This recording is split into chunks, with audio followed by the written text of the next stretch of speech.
Hi, I'm Maria Hesberg, and my presentation is the relation of physics to fluid dynamics of an aneurysm. And here are two photos of an aneurysm right here. This is a saccular one, and this is called fusiform aneurysm. Key terms for non-viscous fluid dynamics. Viscosity is the resistance of a fluid to flow, and non-viscous fluids have little viscosity, so examples are water and blood. Pressure, capital P, is 1 Newton of force per square meter. It's a scalar quantity, and the SI units are PA. Density, or lowercase p, is the intermolecular bonds of molecules, and the mass of a liquid is the mass of a liquid divided by the volume. And water and blood have similar densities. So later in this presentation, you'll see that water pipes, blood vessels are used with the same equations. Velocity with a V is the speed at which the molecules of the liquid move in meters per second. Gravitational energy is the energy of a fluid because of its location in the field of Earth's gravity. So this is 9.8 meters per second squared. The area is reference to the cross-sectional area of a blood vessel or water pipe. So it's the length times the width. Mass is the quantitative measure of inertia. And volume, the SI unit is the cubic meter. And for a pipe or a blood vessel, it's pi times the radius squared times the length. Simple equations for fluids that you'll see later and more complex equations. This is the kinetic energy per unit volume, and it's the energy a fluid contains from being in motion. It's 1/2 times the density times velocity squared. And then also we have gravitational potential energy per unit volume, and this is the energy a fluid contains from being in the field of gravity. So this is density times the gravitational constant times the height. The equation of continuity is the conservation of mass, and it tells us that the rate that a mass enters a system is equal to the mass that it leaves a system. If there's no pressure acting on a fluid, the volume flow rate of a fluid will be constant as it travels through a system. So the volume of a pipe or a blood vessel is pi times r squared times the length. And the volume of this pipe will be equal to the liquid inside of it. So here this is a representation of the conservation of mass. We have mass 1 equals mass 2, which can be broken down into density times area times velocity equals density times area times velocity. So although the width of the system in this photo is different in either location, the continuity equation shows us that the area times velocity in this location is equal to the area times velocity of the second location. So for example, this could be a water pipe or a blood vessel. And an incompressible fluid means that the pressure on the density of the fluid is 0. So this means the density or specific volume of the fluid does not change during motion of the fluid, and the volume in equals the volume out. So we can cross out density since it equals 0. And this equation shows that the velocity at one area is greater than the velocity at area 2, and it will speed up in the smaller area. So if this area was small, then that would mean this velocity would be large. And that's what the continuity equation can show us. And then second, we have Bernoulli's equation.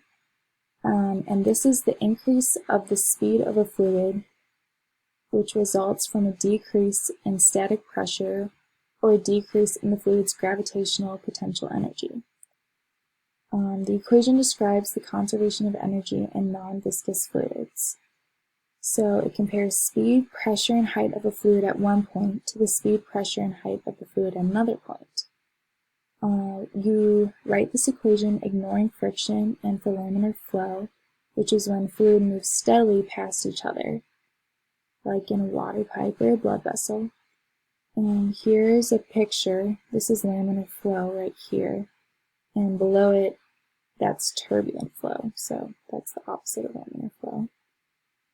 And then here we have Bernoulli's equation. And here's the pressure times the density times 1/2 the density times velocity squared plus the density times gravitational constant times height of the fluid equals constant. So the sum is constant along a streamline.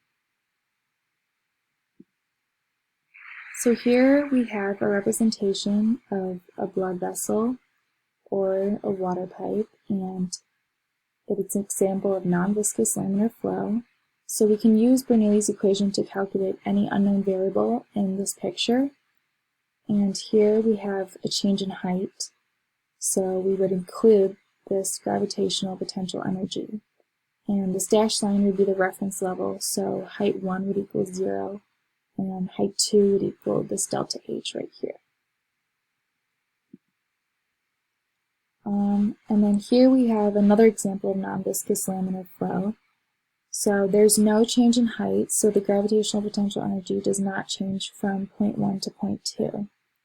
So then gravitational potential energy cancels out, and we can rearrange Bernoulli's equation to this right here.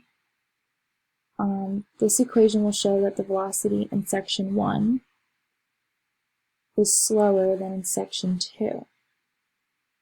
It will also show that the pressure in section 1 is larger than here in section 2. So relating Bernoulli's and continuity equation to human biology.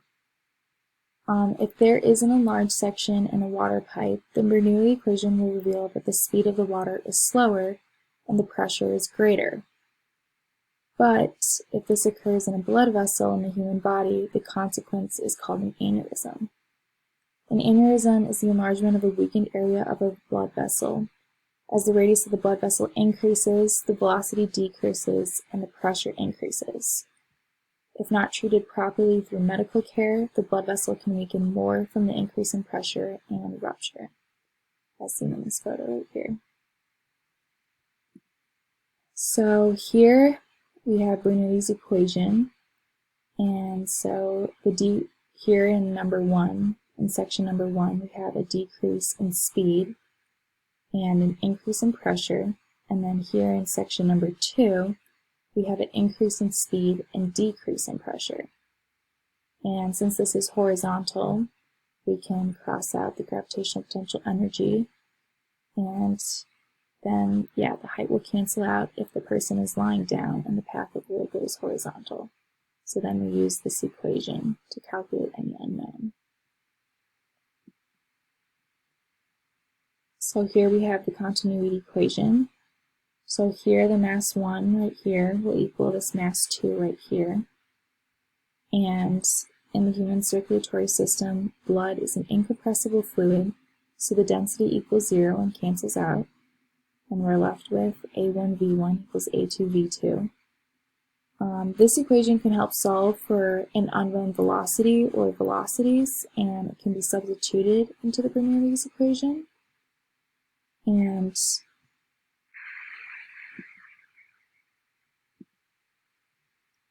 in summary, the physics of an aneurysm, Bernoulli's equation demonstrates the conservation of energy in blood.